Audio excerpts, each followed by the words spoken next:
카메라 레이아웃이나 이런 건 기존 S24 울트라와 비슷해 보이는데 아무래도 애플이 또 환경을 굉장히 또 그런 기업이다 보니까 이것도 알루미늄으로 만든 직사각형 형태로 바뀌게 된다고 합니다.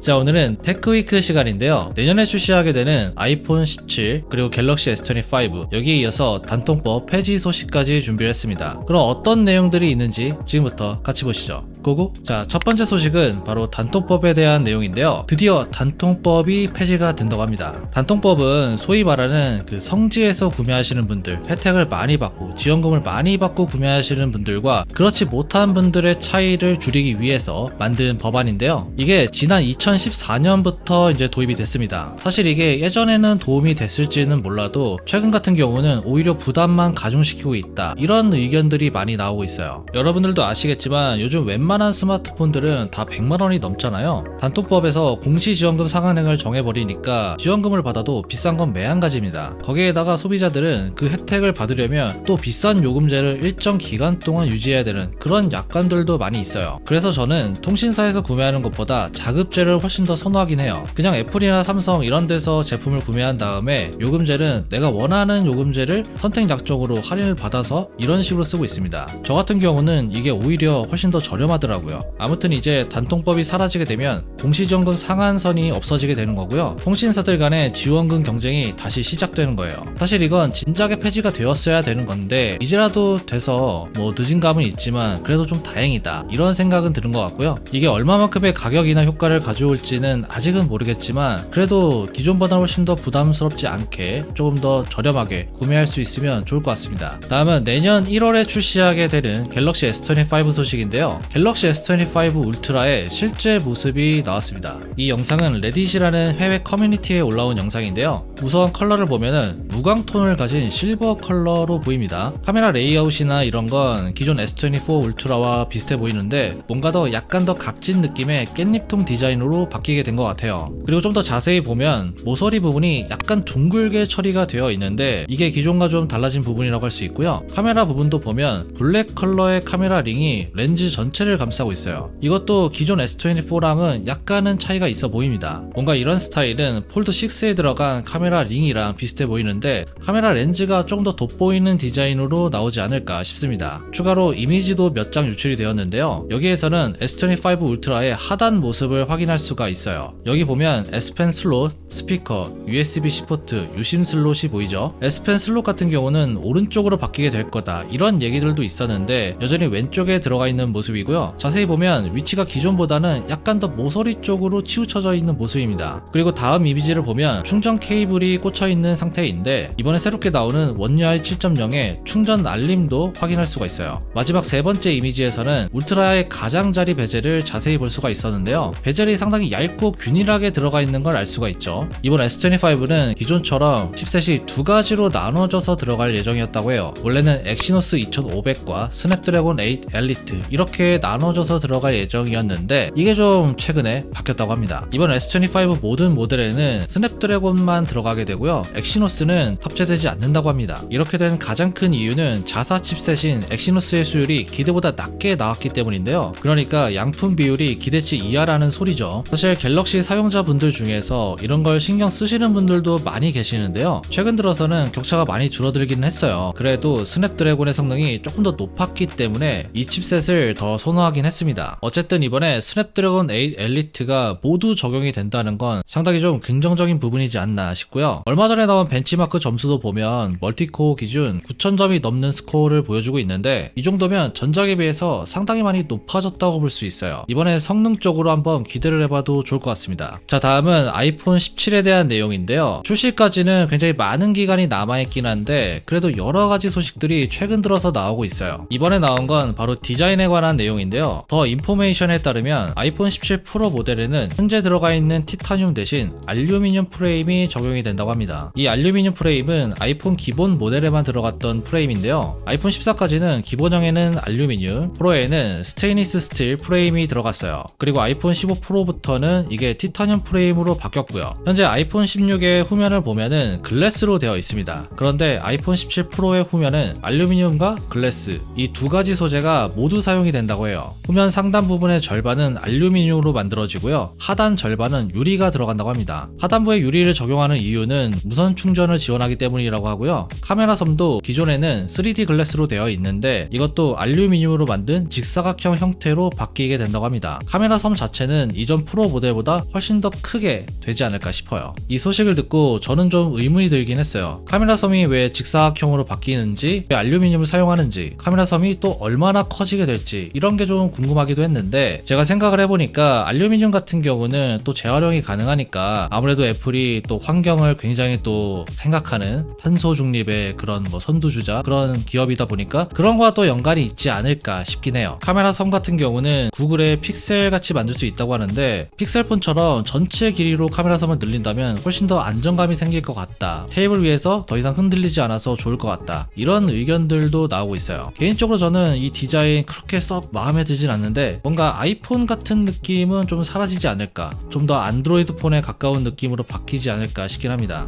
여러분들의 생각은 어떠신가요? 아래 댓글에 남겨주세요. 그리고 내년에 출시가 되는 또 다른 아이폰이 있죠. 바로 아이폰 17 에어인데요. 저희가 이미 여러 번 내용을 전달해드린 적이 있는데 또 다른 소식이 나왔어요. 이것도 더 인포메이션에서 나온 내용인데요. 아이폰 17 에어의 두께는 5mm에서 6mm 정도라고 합니다. 현재 아이폰 16 기본 모델이 7.8mm 정도 되는데 그거에 비하면 굉장히 얇은 두께를 가지고 있는 거죠. 다만 이렇게 두께를 얇게 하기 위해서 약간의 타협이 필요하다고 하는데요. 일단 심카드 슬롯이 없는 20만 지원하는 모델이 될 거라고 하고요. 여기에는 애플에서 직접 설계한 5G 모뎀이 들어간다고 합니다. 이게 현재 퀄컴의 모뎀보다 사이즈도 작고 전력 효율도 좋다고 하는데 문제는 속도가 약간 느리다고 합니다. 그리고 스피커는 하나만 들어간다고 하는데요. 이게 하단에 들어가는 게 아니라 수화부, 그러니까 수화기에만 스피커가 들어간다고 합니다. 그리고 카메라는 단일 렌즈로 구성이 될 것 같은데요. 이것도 정중앙에 들어간다고 합니다. 살짝은 좀 애매하죠. 그리고 물리적인 한계 때문인지는 몰라도 배터리도 좀 더 작은 배터리가 들어간다고 합니다. 이게 아직 프로토타입을 테스트하는 단계라서 실제 출시 제품과는 다를 수도 있지만 스피커가 일단 단일로 들어가고 데이터 속도가 느려지고 이런 것만 봐도 저는 좀 별로라는 생각이 들더라고요. 그리고 지난번에 댓글을 보니까 이게 너무 얇으면 휘어지는 거 아니냐 이런 우려들도 있더라고요. 아무튼 아이폰 에어 저도 상당히 좀 기대하고 있는 제품인데 프로토타입부터 여러가지 좀 문제가 있어 보입니다. 이게 두께 때문에 그런진 몰라도 쉽진 않은 것 같아요. 아무튼 또 새로운 소식이 나오면 바로 업데이트 해드릴게요. 자, 오늘 이렇게 단통법 폐지부터 내년에 나오는 아이폰과 갤럭시까지 알아봤는데요. 뭐 갤럭시 같은 경우는 뭐 출시가 얼마 남지 않았기 때문에 조금 더 정확한 소식들이 많이 나오고 있는 상황이고요. 아이폰 17 같은 경우는 출시일이 아직 많이 남았잖아요. 소식은 굉장히 많이 나오고 있는데 뭐 얼마든지 변동될 가능성은 충분히 있는 상황입니다. 그래도 저희가 굉장히 정확도가 높은 소스들 위주로 해서 정보를 가지고 왔고요. 앞으로 또 다양한 내용들이 나올 텐데 뭐 그때마다 또 빠르게 업데이트를 좀 해드리겠습니다. 궁금한 사항 있으면 아래 댓글에 남겨주시고요. 지금까지 엄준이었습니다. 다음에 봐요.